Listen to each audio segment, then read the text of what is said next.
Harry, good to see you. Hello, John. Good to see you. Let me adjust my lighting here. Okay.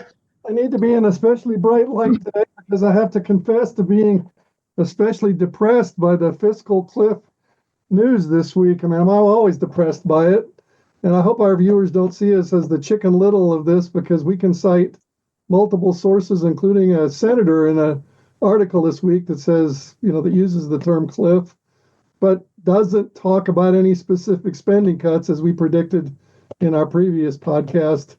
They can decry spending, but they can never discuss. And again, that's why you and I are here, because we need to alert people to the need to have such a discussion. And of course, we have our policytalk.org, our institute, as the forum for such a discussion. But the news this week is especially bad in terms of seeing some possibility for not plunging over the fiscal cliff. So the news is especially prescient in terms of we better prepare to go over it.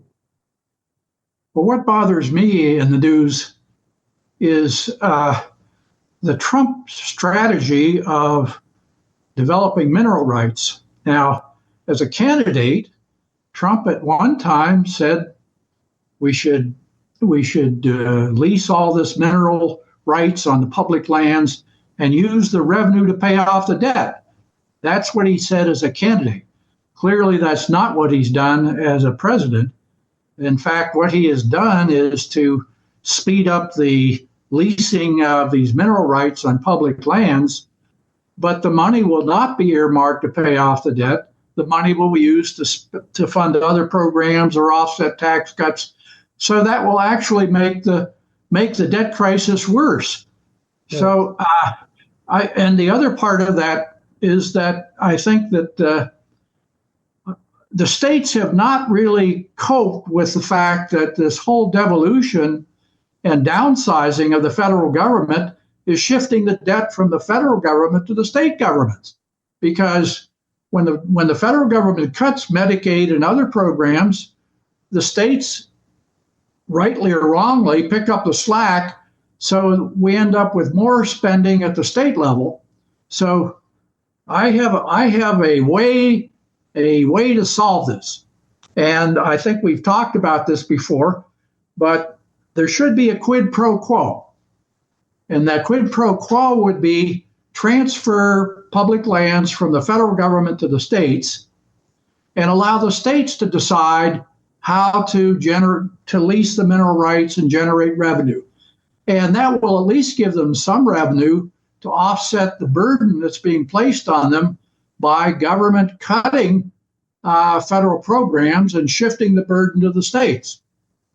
Well, that's right. And I want to emphasize that we cannot afford the federal government that we have, and we do need to cut federal spending, and then the states can decide, and your idea would provide them additional revenue for doing that. The states can decide which of those things to pick up. We can hope that behind the scenes somebody is in the Trump administration is working on the proper way to sell off those assets. I have to tell you, which is after we have a fiscal rule capping spending growth, then we can be confident that the money from the asset sales and leasing can be earmarked effectively to reduce debt rather than to further ratchet up the spending level, which is the central problem. Anything that ratchets up the spending level, whether it be an emergency or anything else, the ups and downs in the business cycle seems to be a permanent ratcheting up, and we haven't figured out a way to back ourselves out of that yet. Even when we discuss cutting programs, we still don't discuss cutting the spending for them. For example, education, we talk about getting rid of the department, but then just earmarking the money in block grants back for that. We discussed that in a previous post, and I want to again give the president a plug for having the idea on the asset sales, but now having unfortunately seemingly lost sight of how to properly deploy them. I would like to get the president to announce his support for a cap on spending growth. I fear from the things that I've heard indirectly that he is actually opposed to that. President Trump and his helpers, please forgive me if I'm wrong. But I would like to point out that the support for that would not bind, for the cap on spending growth, would not bind President Trump, because the process of getting that amendment passed and ratified cannot possibly happen in a 2 or 3 year time frame.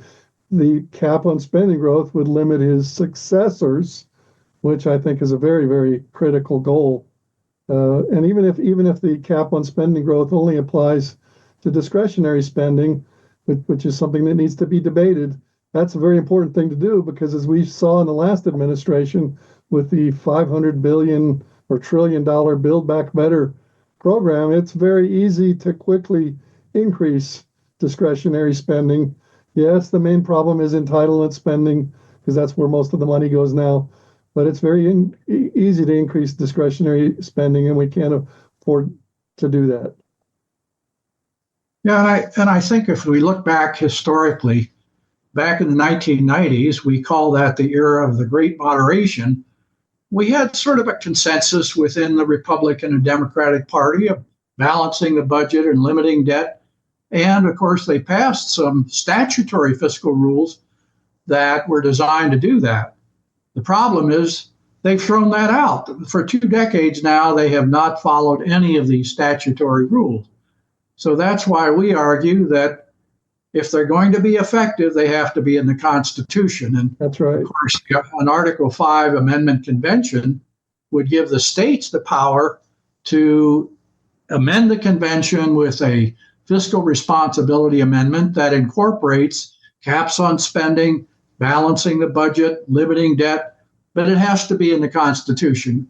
We can no longer trust Congress, and even the well-meaning congresspersons who are passing these statutory rules, as they did back in the 1990s, must accept the fact that they may be effective in one Congress, but the next Congress may just throw them out, as we've done now for 2 decades. Yeah, every continuing resolution has something in it that just nukes anything that's statutory, because, well, a continuing budget resolution is statutory as well, so that it's easy to cancel that out. And I would also like to point out to our viewers, in our efforts to drum up some support of any kind for our role in the avoiding the fiscal cliff or minimizing the damage of plunging over it, that, again, the politicians are not going to discuss specific spending cuts, not formally, not officially. I mean, who knows what they talk about in their private conversations. So that needs to be done here. And the other thing that I'd like to point out is that Barry, you and I, we are involved in that Article 5 movement, and we are connected to some of those people. And so your support for IOPA helps us do simulations and answer questions that these people have in terms of the specifics. And I would like to add to your comment of a moment ago, not only does such an amendment need to cap spending growth, but it needs to have some carefully written language to protect in case of emergencies, such as national defense emergencies, so that the caps don't prevent us from defending ourselves. A lot of people raise that objection, and we need to put right out front that. And another thing we need to put right out front is opening up to creating amendment does not open a constitution as a whole for being amendment. People rightly fear opening up that our whole founding document. It's a single issue convention that has already won enough states to support it, and so we need to move forward on that. And that's something else that President Trump can do, is to urge the Congress to set the date of that. Sadly, I have to get after the founding fathers a little bit for leaving that loophole in the Constitution, where, yeah, Article 5 empowers the states to propose amendments, but in the middle of that, Congress has to propose the convention for doing so, and Congress has refused to do that, imposing an enormous cost on these Article 5 movements, namely having to sue the Congress to make it do what the Constitution says it must do, after 34 states have proposed an amendment to be created and eventually ratified. Yeah, in fact, really, what I think the constitutional scholars say that with regard to Article 5, Congress really has no role in that other than to set the time and date for the convention. And that's what they failed to do now for more than a century. We've had fiscal responsibility amendments proposed both in Congress and by the states for more than a century. And our studies of these state applications for an Article 5 convention show that in 1979, 2/3 of the states had submitted applications for a fiscal responsibility amendment to the Constitution, a convention to add that amendment to the Constitution. Congress failed to act. Congress failed to even count these. Congress doesn't even know how many states have submitted these. So we are working with Congress. We're trying to get legislators to critically look at this process and support the idea of calling an Article 5 Amendment Convention. All they have to do is set the time and place. But they have to do that, and failure to do that has been their way to avoid having that process amend the Constitution, which we desperately need. And back to the beginning of our talk today, before we sell off our mineral right assets, $60 trillion worth by some account, although exactly how to realize that amount or some amount close to that is something that we need to do here at IOPA or somewhere else to figure out at what rate in which to sell off those assets. But we can't afford to have them just be spent because we can only do that one time. We need that money to be earmarked through a cap on spending growth, which I hasten to add is the only way to actually have a federal budget. People constantly cite the term federal budget. We don't have a federal budget. As our colleague Marvin Fopp pointed out, we have a federal spending plan. Individual agencies have budgets, yes, but there's nothing has constrained the total figure that we plan to spend for since the 1990s, as you pointed out. So we desperately need that cap, and then we can hopefully dig our way a little bit out of the hole by selling off some of those mineral assets, using that to further ratchet up the spending level that seems to be a permanent level. Ouch. We can't afford to do that, but we seem to be. We're going to test that fiscal cliff here pretty quick, which is why I have to tell you I'm a little bit bummed today, a little bit more than usual when I look at this subject. Well, and the mineral rights thing is really important. The most recent estimate of the value of those mineral rights is $125 trillion.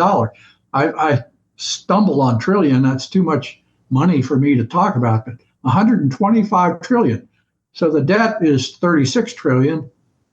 If we lease those mineral rights over the long term, we could pay off and eliminate the national debt. And that would be, I think, consistent with strengthening the role of the states, allowing the states to have a role in this process of managing the public lands, managing the mineral rights.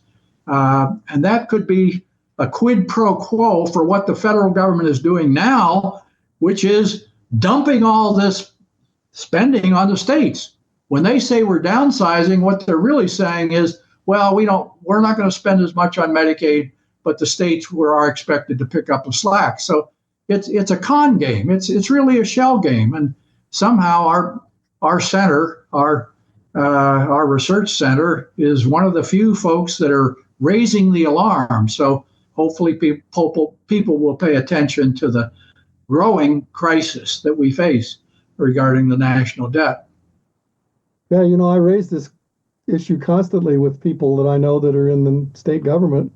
As far as I know, George Will is right about them too, namely they're sleepwalking into their own fiscal crisis. I know of not a single state where there's an active committee or group studying how to deal with a much smaller federal funding amount. Same thing at higher education. They assume that the federal government can provide those billions of dollars of grants forever, and that those are somehow they're entitled to that, even though that means that they're entitled to further federal borrowing, which, again, there's just so many mind-blowing parts to this that it's, well, we have to hope that everybody has a good weekend anyway. And on that note, with a smile, although with the head down a little bit because of the events of the last week and what's come out in terms of the Congress's inability to cut spending at all, seemingly. I mean, just a tiny amount, and we need it. We need a huge amount. I mean, just as a final stat, we would need a 60 to 70% increase in income tax revenue to keep spending at around this current level. I don't know how many folks are out there ready to accept. I mean, yeah, they think the rich can do. No, that's not going to happen. And that kind of increase, the rich are already paying over 40% of the federal revenue. And the big underlying assumption in that is that static scoring works, namely that if we raise taxes rates by enough to increase revenue by 60%, that they would actually increase revenue by 60%. And no, they're not. You're right there. John, before we finish here, I wanted to ask you if you could send me something that you sent me a journal article or a paper regarding Trump as a presidential candidate proposed selling off mineral rights and then earmarking that to pay off the debt. There's been some question raised about that, whether he really ever said that or did that. If you have a source for that, or if there's any way we can track that down, I would appreciate it, because I'm planning to do a little bit of writing on this, and okay. I don't want to be inaccurate. I'll get that to you. When we get this converted to a YouTube video, which most of the people seeing it, that'll be how they see us. We'll try to attach that to the last bit of that so they can click on it. And likewise, if you would send me that latest, I haven't seen that estimate of 125 trillion for the national for the mineral right asset value. The largest number I've ever seen is 60.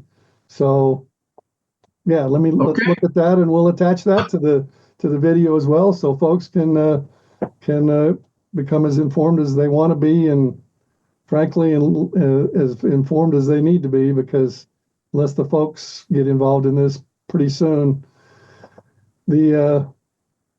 our representatives are going to opt for the fiscal destruction of our country, because otherwise we'll vote them out of office. So, yeah, and I think in that the paper that you sent to me, it states this about Trump proposing to link mineral rights revenues to paying off the debt, but there's no citation. There's no citation to. It says something like Trump as a candidate said this. So there has been some question. I raised this in another context, and there was some question about whether he ever said that. So if we can document that, I would appreciate it. And I will send you this most recent estimate of the value of mineral rights. Okay, right. Karen and I are going to be in Santa Fe next weekend, so we'll be out of the loop. But I guess 2 weeks from today, should we schedule another one? We'll talk about John Maynard Keynes, the terrible political scientist. Terrible political scientist. Okay, I haven't read Keynes for a while. You'll have to tell me a little bit about what you're planning to talk about there. There's so many things you could talk about that. Well, he was a good economist. A cyclically balanced budget is a great economic idea, but it's terrible political science. So that'll be where we start. Okay. All right. Cyclically balanced budget. All right. All right. See you then.